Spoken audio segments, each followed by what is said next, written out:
Hello friends, welcome to my channel. আপুনি যেতিয়া driving licence apply কৰে আৰু এতিয়াতো নতুন সিস্টেম আহিছে আপুনি স্লট বুকিং কৰিব নালাগে হিহঁতৰ সিৰিয়াল ওয়াইজ যিমানবিলাক এপ্লিকেশন তাতে পৰিব সেই সিৰিয়াল অনুযায়ী আপোনাক ড্ৰাইভিং লাইসেন্সৰ স্লট বুকিংৰ ডেট দিব অৰ্থাৎ এক্সামৰ ডেট দিব কিন্তু আপুনি আপোনাৰ মোবাইলতে কেনেকৈ কৰিব আপুনি নিজে ল'ব পাৰে তো কেনেকৈ কৰিব এইটো বিষয়ে আলোচনা কৰিম যদি নাজানে তেনেহ'লে মোৰ এই সম্পূৰ্ণ ভিডিঅ'টো চাওক আৰু হা যদি ভাল লাগে তেনেহ'লে ছাবস্ক্ৰাইব কৰক আৰু শ্বেয়াৰ কৰক তো চাওক এই ভিডিঅ'টো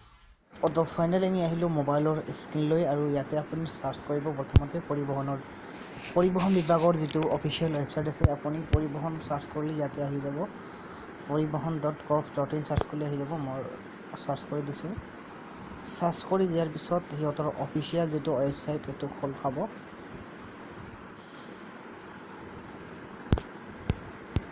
তো ইয়াতে যিটো প্ৰথম পৰিবহণ সেৱা বুলি অপশ্যন পাব আপুনি ইয়াতে পৰিবহণ সেৱাত ক্লিক কৰি দিব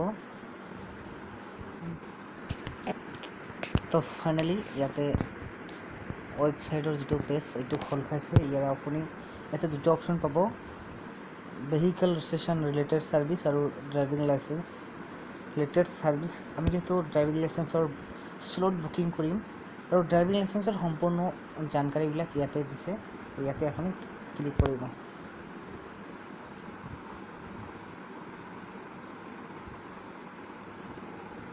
চাওক ক্লিক কৰাৰ পিছত ইয়াতে আপুনি প্ৰথমতে ইংলিছ বা আছামিছ ইয়াৰ পৰা আপুনি যিকোনো ইংলিছ হিন্দী আপুনি ইয়াৰ পৰা চিলেক্ট কৰিব পাৰে মই ইংলিছে ৰাখিছোঁ আৰু ইয়াৰ পৰা আপুনি ষ্টেট চিলেক্ট কৰিব লাগিব মই আছাম চিলেক্ট কৰি লৈছোঁ লোৱাৰ পিছত আপুনি ইয়াতে স্লট বুকিঙৰ ডেট আছে নে নাই আপুনি এনে ইনকুৱাৰী কৰি চাব পাৰে তাৰপিছত আপুনি স্লট বুকিং কৰিব পাৰে তো ইয়াতে আমি প্ৰথমতে মই ইনকুৱাৰী কৰিম ইয়াতে অপশ্যন এটা কৈছে enquiry on slot booking availability আমি যেহেতু লাৰ্ণাৰ লাইসেন্সৰ চেক কৰিম স্লট বুকিং কৰিম যাৰ কাৰণে মই ইয়াতে ক্লিক কৰি দিছোঁ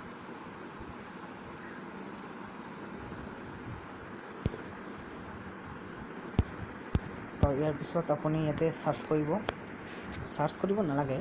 ইয়াতে আপুনি চিলেক্ট কৰিব কি হয় এএছ কৰ্প আপুনি হয় মই আছামৰ এএছ মই চিলেক্ট কৰিম কৰাৰ পিছত তাৰপিছত আপোনাৰ চিলেক্ট কৰিব RTOটো কোনটো আছে মোৰ AS 17টো আমাৰ ধুবুৰীৰ AS 17টো আপোনাৰ যিটো আছে আপুনি এইটো মাৰি দিব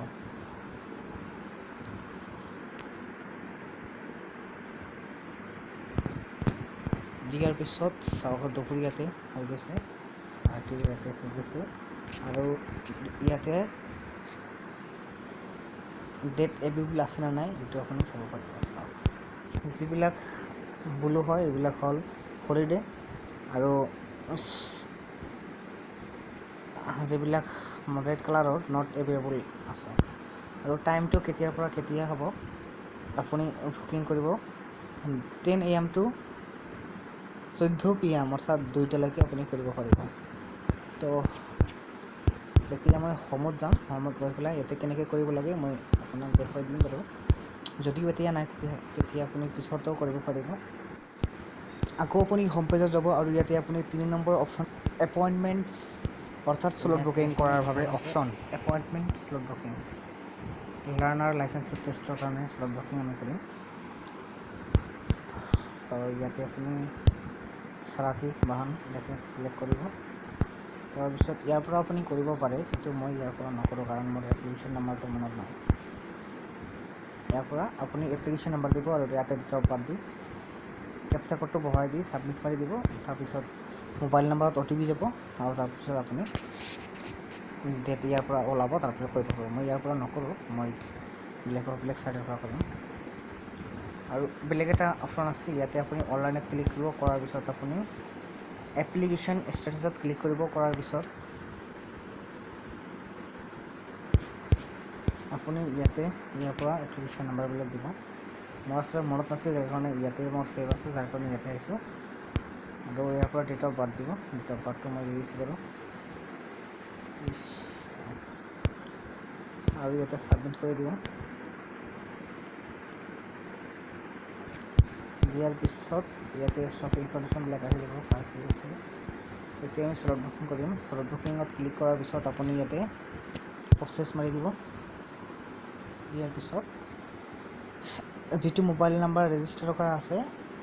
এপ্লাই কৰাৰ সময়ত যেতিয়া কৰিছিলোঁ এইটো মোবাইল নাম্বাৰত SMS যাব। তো মই আগত OTPটো লৈ লওঁ। তো মই OTPটো ইয়াতে বহাই দিছোঁ, তাৰপিছত ছাবমিট মাৰি দিছোঁ। দিয়াৰ পিছত যদি ডেট থাকে দিব, আৰু যদি নাথাকে তেতিয়াহ'লে কোনো কথাই নাই।